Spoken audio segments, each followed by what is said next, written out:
All right, well, let's go ahead and get started. We've only got 45 minutes and a lot to cover, and we'll make sure as people can join as the session continues. To get us started here, I will hand it over to one of our panelists, Matt Miclette. All right, thanks, Will. Thanks everybody for joining. As Will said, I'm Matt Miclette. We'll do some brief intros in a second, but first, let's kind of walk you through what we're going to go through today. So, kind of on tap for you, we'll introduce you to who you're chatting with. We do want to take a minute. If you saw this topic, maybe you do have an interest in integrated care and understand what it is, where it fits into your health system, but really kind of reviewing why integrated care matters. And then from there, kind of talking about, well, what are then the barriers to actually implementing it? And really thinking about this from the provider lens, who have this coming into their workspace. And then also making sure we have time for Q&A, right? Tom and I are here. We want to have an engaging dialogue. I hope you'll see we'll probably be off script here or there over the next half hour as well. And we will absolutely follow up with these slides and make sure you all have card contact information as we move forward as well. So let's give you a sense of who we are. I guess, Tom, I'll go first since I'm already speaking. I'm Matt Miclette. I'm the Vice President of Clinical Operations at NeuroFlow. My role is really to figure out how do we use technology to help deliver integrated care in a more efficient way. So I do a lot of work thinking about registries, how do we collect assessments, and how do we really augment care through technology's use.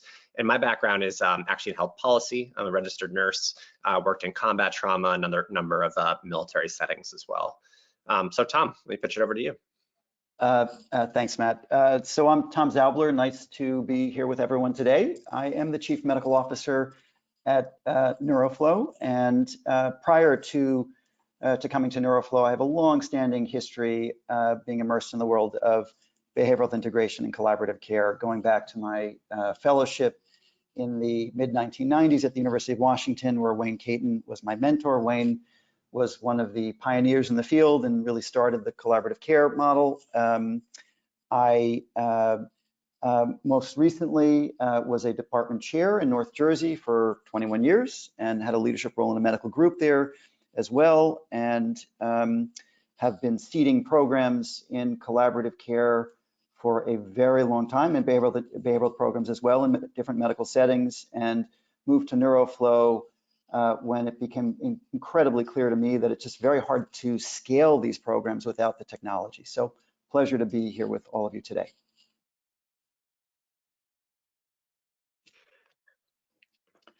So let me make the case, which I don't know that we need to emphasize too much, about why we're talking about the need for integrated behavioral health care.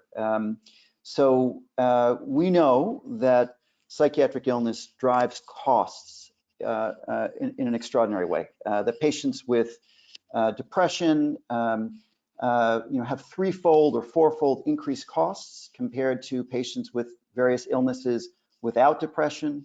We know that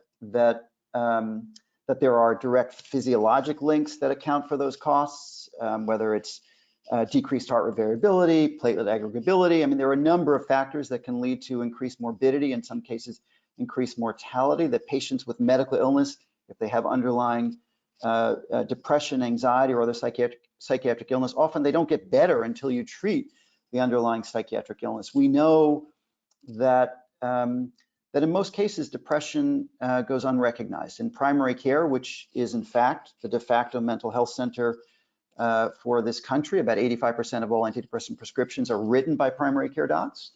We know that in primary care, about 50% of all depression goes undiagnosed. When it is diagnosed, only about 20% of that 50% actually get better. We'll talk a little bit about that. But a lot of that has to do with the limited amount of time and resources that primary care physicians have to manage psychiatric care in primary care settings. So it's hard to dose appropriately, to adjust the dose, and so on. So 20% actually get better. We know that that when you look at how patients present with their psychiatric problems and where they present, it's not in these siloed behavioral health or psychiatric settings, right? So it's pretty striking that about 95% of all behavioral health providers work on units, behavioral health units, psych units, work in community mental health centers, have their own practices, work in essentially siloed behavioral health settings, and yet 60 to 80% of people present with their psychiatric problems in medical settings. So there's a misalignment there, and so integration is a way to really address that misalignment. We know that psychiatric illness is incredibly prevalent. There was just a study published by Columbia in conjunction with the city of New York that showed that the annual prevalence of depression in adults is now 10%, and in adolescents it's 20% or almost 20%. And those increases in the rates of depression, and some of that's fueled by COVID, but those increases in the rates of depression are not met with getting care. Most people in any given year do not receive treatment. About 60% of people in any given year do not receive any treatment at all. So we have really a crisis in that there's so much unmet need in terms of mental health, and so integrating allows us to improve access and manage stigma and so on. That last slide we had just was a striking slide. I'll be brief, just showing that when you look at the distressed high utilizing patients, it's the top 20% of the population, top 20%, or rather it's 20% of the population that accounts for 80% of healthcare costs. It's the top 5% account for about 50% of healthcare costs. And when you look at that population of patients, again, the vast majority have psychiatric illness. So it really is critical that we address psychiatric illness in this distressed high utilizing population. And these are medically complex patients with co-occurring medical and psychiatric diagnoses. Okay, next slide, please. Matt. Thanks, Tom. So we're gonna maybe take it up a level, and I want to talk a bit about stepped care. Some of you may be familiar with stepped care model and how we kind of present that with at the top, right? We're thinking about the resources that are probably the most constrained, but also for our patients that are most acute. So when we think about a stepped care model, what we do is get the patient to that right level of care, right? Let's use the cliche. I want to first, though, examine what this looks like today in the current state. Right now, today, PCPs are actually doing a better job at screening, right? We've seen that talking with health systems across the country. People want to actively be screening. The problem is that's leading to the system of referrals, where patients are handed maybe something by the front desk, some numbers to call, or even just suggested to go find therapy. And we know the vast majority of referrals are not being made.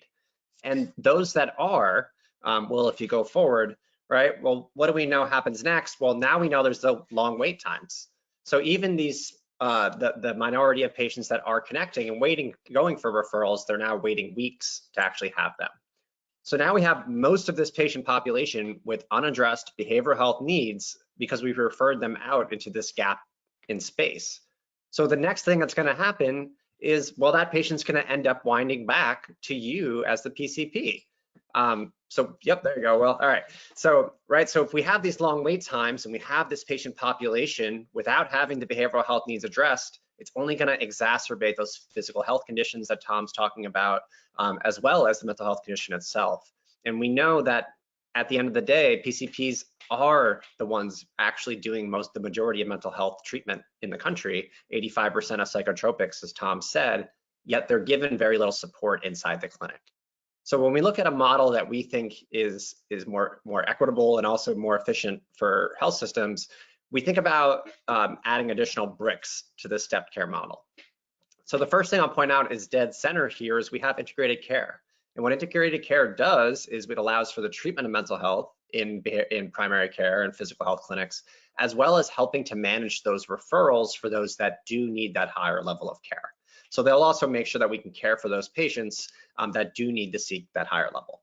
And they have that protection while there's a wait time, we can still follow them, track their outcomes.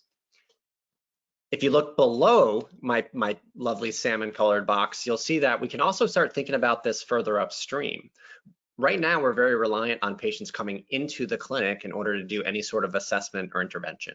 If we can think further upstream and how to do any sort of population-wide monitoring and incorporating self-management, now we're opening up a whole nother layer of opportunity to serve a larger patient population, again, to think about how do we prevent that escalation in need in the future.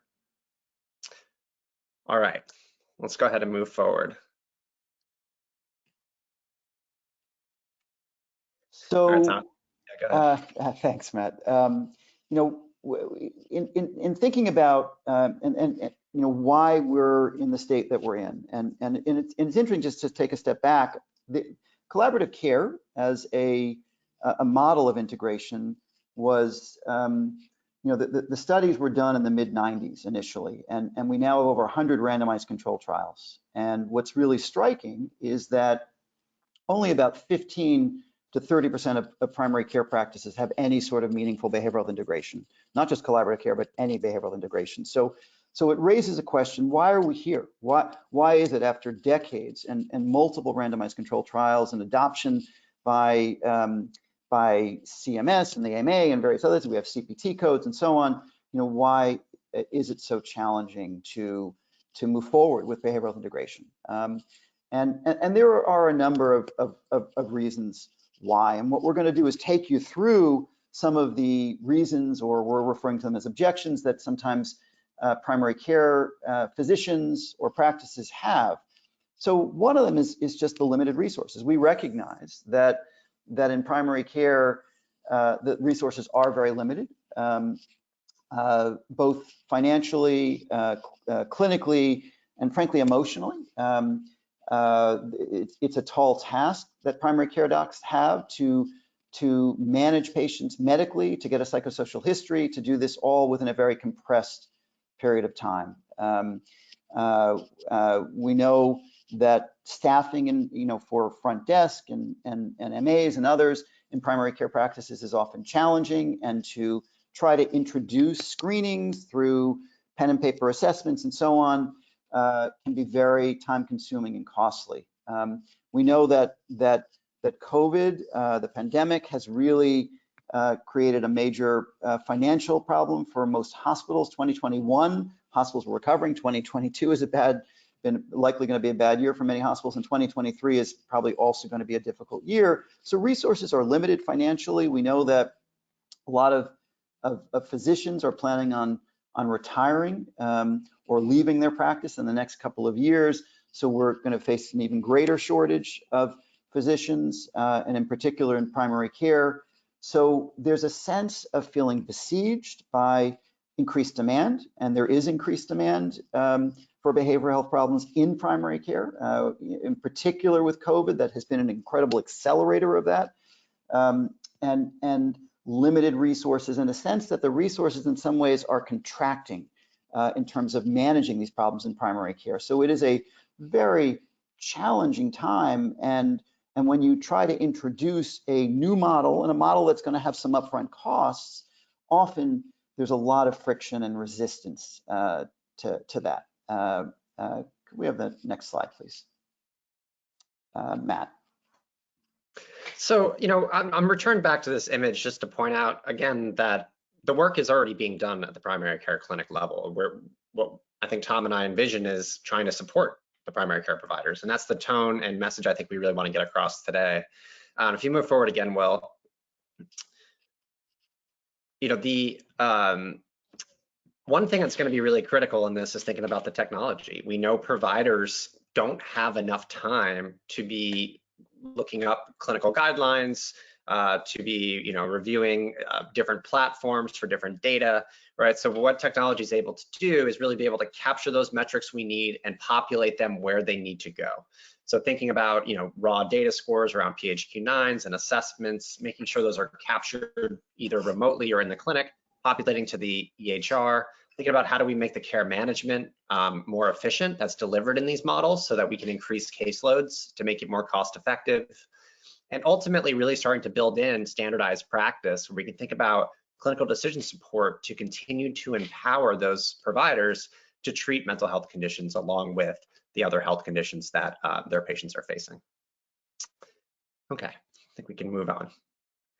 All right, we need to send a message here that the reason for integrated care is also that there is revenue opportunities here, particularly in some states where it is now mandated. Where are we at 6, Tom, for collaborative care? There are a number of different billing codes and opportunities here for billing for integrated care services. And the value, particularly around the value-based care side, where we start talking about cost savings, as Tom touched on at the start, there's even more opportunities. So, this can be paid for. This can actually be a program that's delivered in a cost-effective way.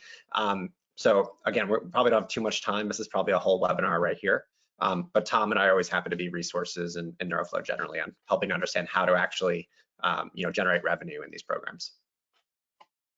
Yeah, if I can just expand on that just for a second, there is substantial literature and evidence looking at the benefits just from a total cost perspective of integrating psychiatry into primary care, somewhere between $26 and $48 billion annually. We know, I mean, if you may have seen in one of the early slides, that psychiatric illness leads to an increased cost of about $300 billion annually, and those are medical costs, not psychiatric. So through integration, there are tremendous opportunities for downstream savings. So in some ways, we look at the reimbursement with these CPT codes as a little bit of a placeholder. It's a way for primary care practices to garner some financial support by doing, if it's a full bore collaborative care model. And that billing, by the way, is incident to the primary care doc. So the charges are dropped by the primary care doc. So there's an opportunity to collect some revenue, but there are enormous benefits downstream. And it's important to keep that in mind. I think part of what we're talking about also is the culture within primary care. A lot of primary care docs, would rather say, you know what, let's get a behavioral health expert or a psychiatrist to take on these patients. And because I don't have the time to manage them, and having seeded collaborative care programs for over 25 years, often there is a little bit of resistance and trepidation. Once you introduce, in my experience, the models that are out there, whether it's a full collaborative care model or a behavioral integration model, what happens is this revolving door of patients presenting with a lot of physical symptomatology, headache, low back pain, tinnitus, it's fueled by underlying anxiety and depression. That revolving door starts to revolve a lot more slowly.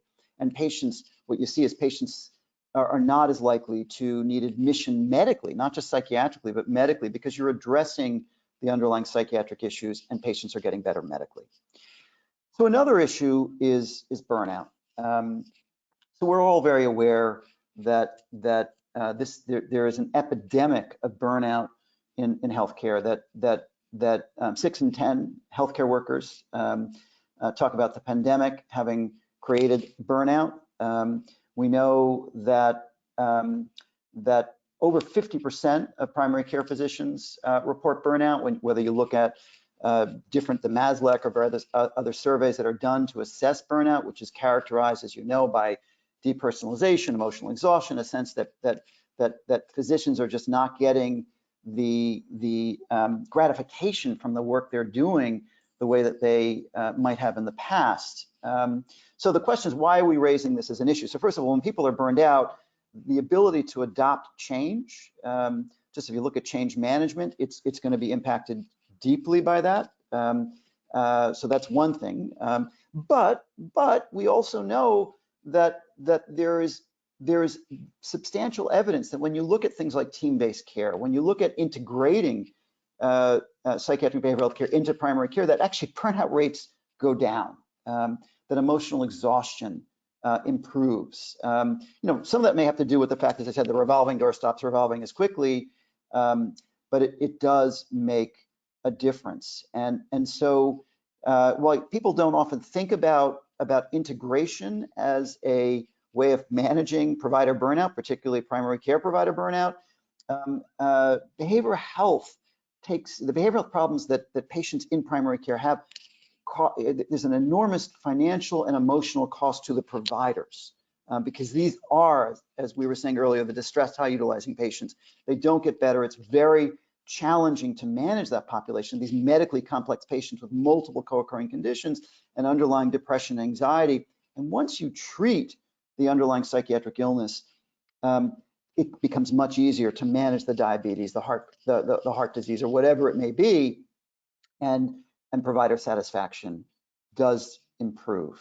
Matt.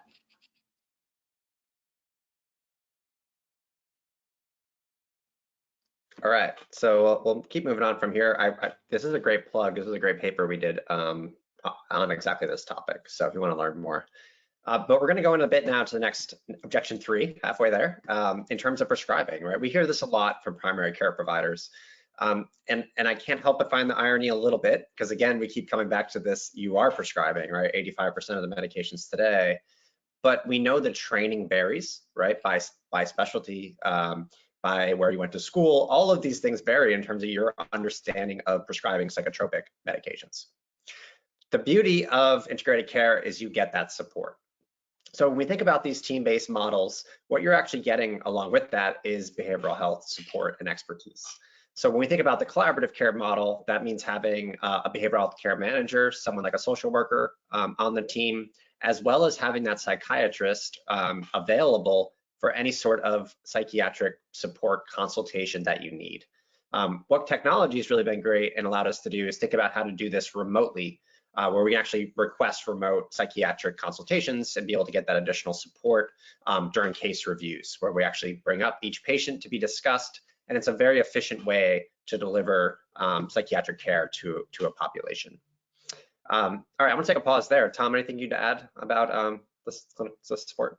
Yeah, so I mean, thank you, Matt. I mean, a couple of things. I mean, one is that there's so much trepidation among primary care docs, and it varies. I mean, family medicine docs get more training in psychiatry than do internal medicine docs and pediatricians, and I'm not sure how many of you are out there today, but pediatricians get even less, and so or almost none actually, and yet that's one of the most common problems is where can primary care docs and in particular pediatricians refer their patients with psychiatric problems. So often it does fall on them to do the prescribing, and there's a lot of trepidation, especially with limited amount of training. So part of this is really establishing models of care that provide for some clinical decision support, and when you can augment that with technology in a pretty significant way, you can really help primary care docs become increasingly comfortable with prescribing. And the thing to keep in mind is that this diagram that you see here is the collaborative care model, right? It's for those of you who are familiar with it, this has been around since the mid-1990s. There have been over, as I said earlier, 100 randomized controlled trials. So we know that this is an immensely effective model of care, and it's a population-focused model. It's a measurement-based model. It is evidence-based.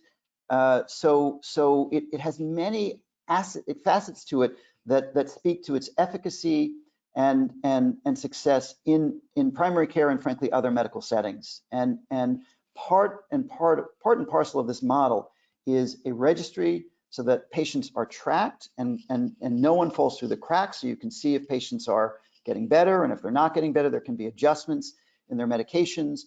And there's a lot of information that's flowing from the clinician, the care manager, integrated in the practice, as well as a psychiatrist meeting with that clinician on a weekly basis for 2 or 3 hours a week to go over an entire caseload of patients. The psychiatrist is not seeing the patients, but is there to really offer support, and in particular, clinical decision support to the primary care physician. And then, of course, if you have tech-enabled services, there's a host of technology that can be deployed to support the primary care doc, as well as making sure that this is such an efficient model that you're really honing in on those patients who are at greatest risk.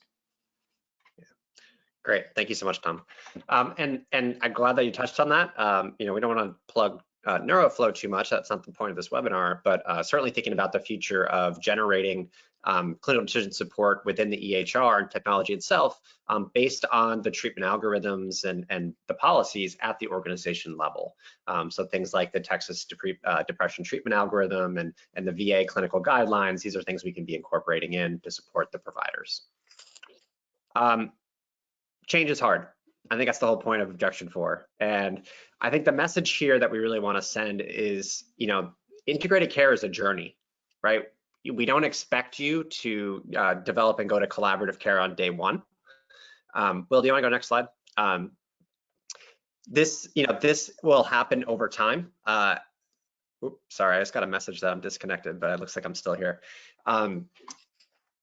So what we're able to do is kind of work to know where are you today and where do you want to be, and close those gaps. And there are ways to do that. There are frameworks to use in order to be successful, in order to bring integrated care. So a lot more we could talk about here as well in terms of integration of behavioral health integration. But we'll pause there and move on to the last objection of the day, which is technology is a headache. Of course, right? Anyone who's been through an EHR implementation feels this and knows this. Maybe you're doing this right now. But really the way we think about technology on our team is everything has to speak together, right? We really need to think about integrations and things like SSO, or single sign-on, where you don't have to log on to several different accounts and you'll actually be sent through in kind of one seamless experience. We also think about this in the patient side, where we're able to collect information from a number of different sources. So we can think about collecting it from in the clinic, from text messages, from the app, right, or input from care teams, all of that feeding into the same repository where we're able to make sure that we have the most up-to-date relevant information on patients. And the other aspect that we really think about with integrations, right, again, is make this much simpler for the PCP, get that actionable information in front of them in the EHR where they're operating today. And then finally, before I have Tom start wrapping us up, a big aspect of what you need for integrated care is known as a registry. So anybody who's working in the space certainly knows the term. Those who haven't, right, this is where we manage and store our outcomes and really look at managing an integrated care program. What we've been doing and working on is really to think about what does that next class of registry look like? How do we think about improving our efficiency as care teams to be able to do things like these assessments remotely, to do more effective case reviews with that psychiatrist, to alert and flag us, right, when action needs to be taken or patients are at risk, thinking about time tracking, and then finally, again, all of these clinical recommendations to help our care team make sure they're providing the best practices to our patients. So I'm going to pause there. Tom, I'll let you start wrapping us up and into Q&A. Thanks, Matt. So look, we've established, and I think you all know that it is critical to address psychiatric illness in the medical setting where most patients, in fact, present. And to address this statistic that 60% of people in any given year do not receive any care. So there are many different facets to this, and I can remember years where I would work with primary care practices, and we would do pen and paper assessments for depression and anxiety. It was incredibly time-consuming and very hard to do it on a large scale. So one of the things that makes it much easier is when you can augment the process through technology, when you can do screening for large populations, to bulk invites to an entire panel of patients in primary care, and any patient who screens positive can then be engaged to participate in a behavioral integration program or collaborative care program. Especially when you can do those assessments in an automated fashion, it unburdens the primary care docs, it unburdens the staff, and that is critical because we know that depression is underdiagnosed and anxiety is underdiagnosed, and by making it a simple process, doing it in the comfort of patients' homes through remote assessments, it makes it much easier. It can also be done in the office through a platform as well, but that population screening is critical. Providing patients with self-management tools, it's really an extension of the practice in between appointments or before an appointment, an initial appointment. It gives patients the opportunity to engage in some self-care. For those patients who are not acutely depressed or anxious, there can be interventions that can actually be preventative, so patients may not progress, and we have some evidence to support that. And then for patients who are struggling with depression, anxiety, insomnia, a whole range of things, there are opportunities to help through digital interventions to manage those problems. So you're not limited to the time directly with the primary care doc or in some of these other models with a clinician integrated into the practice. Part of the benefit of these models is that patients can be managed directly in the primary care practice. It helps to address the stigma, the fact that when primary care docs try to refer out, 75% of the time patients don't connect because there aren't enough psychiatrists, behavioral health providers. We know that because there's stigma, a whole range of reasons. So when you can address the problems in primary care, that's a huge win. And the other thing is that not everyone can be managed in primary care, so there are referral mechanisms, and you know, whether it's through teletherapy or telepsychiatric interventions, referral mechanisms out there so that patients who need a higher level of care or need a more intensive care, that can be done. If the resources are there locally, great. If not, there are virtual options for that. The other piece of this is that there's a safety component. We know that that suicides, the rate of suicide has gone up, certainly in the adolescent population, and in general, it's gone up about 46,000 suicides a year now. Second leading cause of death for adolescents and young adults. So being able to manage large populations and assess for safety is critical, and having the option to then respond through care contacts and care coordination in the moment where someone endorses a safety concern is really critical. And a lot of, you know, what we have at Neuroflow, and you know, is the ability to respond when patients do trigger those, what we refer to as urgent alerts. There are also mechanisms to establish which patients are doing poorly and are having really a deterioration, and those alerts can be triggered in between appointments, so we can identify when patients may need to come in earlier. But this all speaks to a holistic care that allows technology to create a way of addressing psychiatric and behavioral problems in a seamless way in primary care. So it makes it possible also to scale all of this. The AMA came out with a report, many of you may have seen it, in April, talking about using a combination of high tech, high touch to address psychiatric problems in primary care. So it's, you know, there's increasing adoption of that, and we certainly would echo that sentiment. So we want to leave enough time for questions and answers. We said we'd be about a half hour with the presentation, so we will move on with the questions and answers. Cool, thanks, Tom. I do have the first question in already. So we had a question come in basically saying, hey, look, I don't work in primary care. You know, I'm a behavioral health practice. What does Neuroflow do for me? Great question, right? So we did want to focus on integrated care, right, for this webinar. We are a measurement-based care tool, right? So where our root started is actually serving therapists. So we did digital homework assignments, right? We're able to track outcomes over time, and really kind of integrate into the delivery of treatment programs. So you can actually build in your own content inside platforms. Generally today, most of that work we're doing in behavioral health clinics and psychiatry practices is generally a part of the health system. So actually connecting everybody together. And certainly our focus, and Tom and my expertise is thinking about how do we actually deliver this care within those physical health clinics, as well as the behavioral health clinics. So thank you for the question. Certainly relevance. I encourage you to check out our website if you have more questions. All right, let's see if we've got any other questions coming through.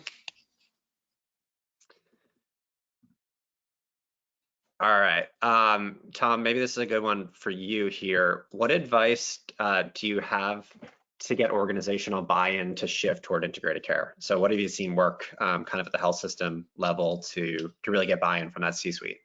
Yeah, so you know, I think that and it's an important distinction in terms of buy-in by primary care physicians versus CFOs or those who control the purse strings for medical groups and primary care practices. And I think what's important to recognize is that there's overwhelming evidence that there are substantial cost savings associated. And I hate to make it, you know, there's a financial bottom line here, but that is a very powerful argument, that there is dramatic improvement in terms of decreased costs and total cost of care going way down. We know that for every dollar invested, for example, in a collaborative care model, there's about a $6 or $6.50 return when you look at various things. A lot of that actually is based on decreased facility billing, so fewer patients going to the emergency room, fewer patients being admitted medically, so utilization goes down.